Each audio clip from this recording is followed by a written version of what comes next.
So as we said, the idea of today is we get to hear more of views of what the people that are dealing with the patients actually feel is necessary and needed and what will make this work.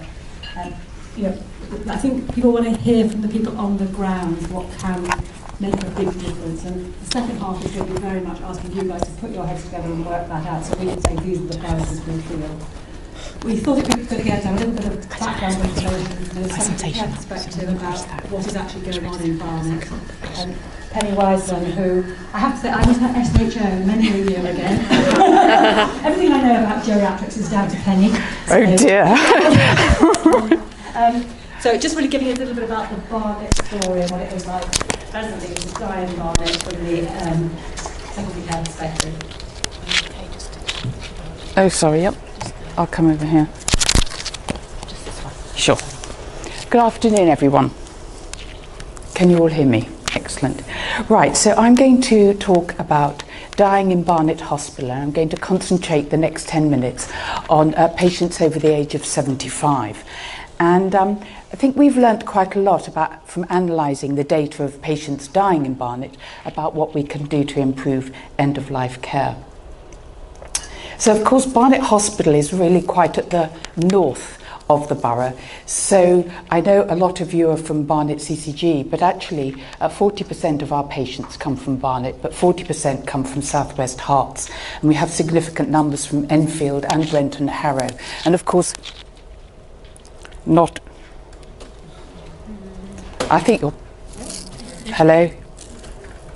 Not all... Can you hear me if I talk like this, without this? Hello, hello. So just say as long as the red light's on, it's working. Yeah. Hello, Grace. And of course, a lot of Barnet residents go to Royal Free Hampstead. We have 900 patients over the age of 75 dying in Barnet Hospital every year. And if we look at the equivalent statistics for what's happening in these boroughs, we know that another 480 patients over the age of 75 are dying in care homes, and only 320 are dying in their own homes. So if you're over the age of 85, only 1 in 6 of you are going to die in your own home. But of course, we're not saying that dying in hospital is inappropriate. Hospital is actually very, very appropriate for a lot of elderly patients, particularly where there's a chance that medical intervention might help, that medical intervention may prolong life, that medical intervention may relieve symptoms, and can only be provided in a hospital. And for those patients, yes, even though we end up failing, we still want to give them the benefit of the doubt. But there are a significant number who are actually probably worse off by dying in hospital. And our nursing colleagues are quite often look oddly at us and are clearly giving us the feeling that as consultants and as doctors we've probably gone a bit too far, and that actually for some patients dying would be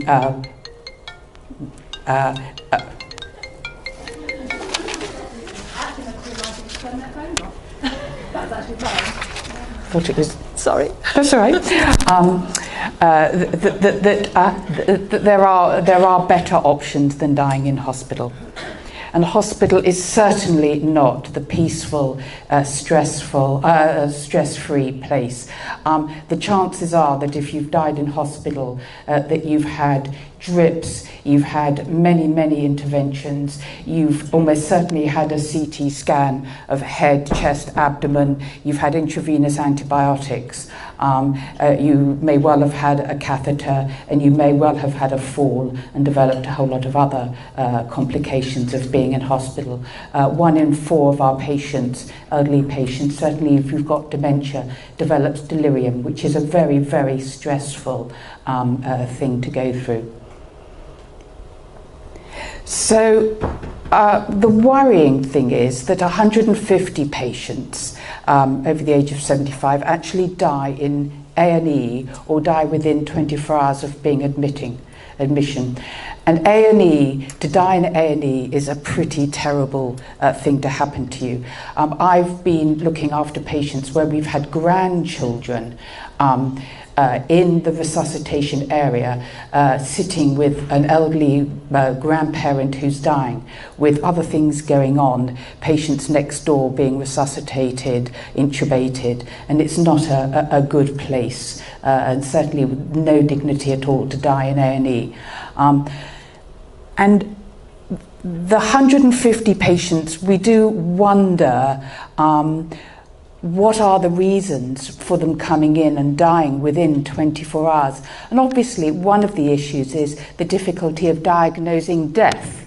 And we understand this. It's sometimes difficult for us, but obviously sometimes there's difficulty in the community coping with dying.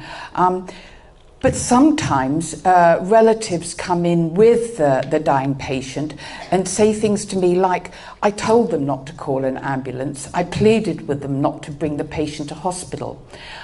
So I think what I'm saying is that a discussion with the patient or with the relatives, or having an idea about what the patient would have wanted in these situations beforehand, would have made all the difference. And that also obviously applies to the patients who've been in over 3 weeks in hospital. Knowing when to stop can be very difficult. As doctors, we go into cure mode, and we almost feel we need permission from relatives and patients to stop. When medical intervention is doing really no good at all, it is very difficult to stop. And if we had some idea about what the patient would have wanted in these situations, it would be very helpful. So there were quite a lot of people living in our catchment area over the age of 75. There are thousands and thousands. So who do we choose to start some planning with? Well, the first thing is that if you're over the age of 85 and you've been in hospital this year, the chances are 45% of those are going to be dead within the next year.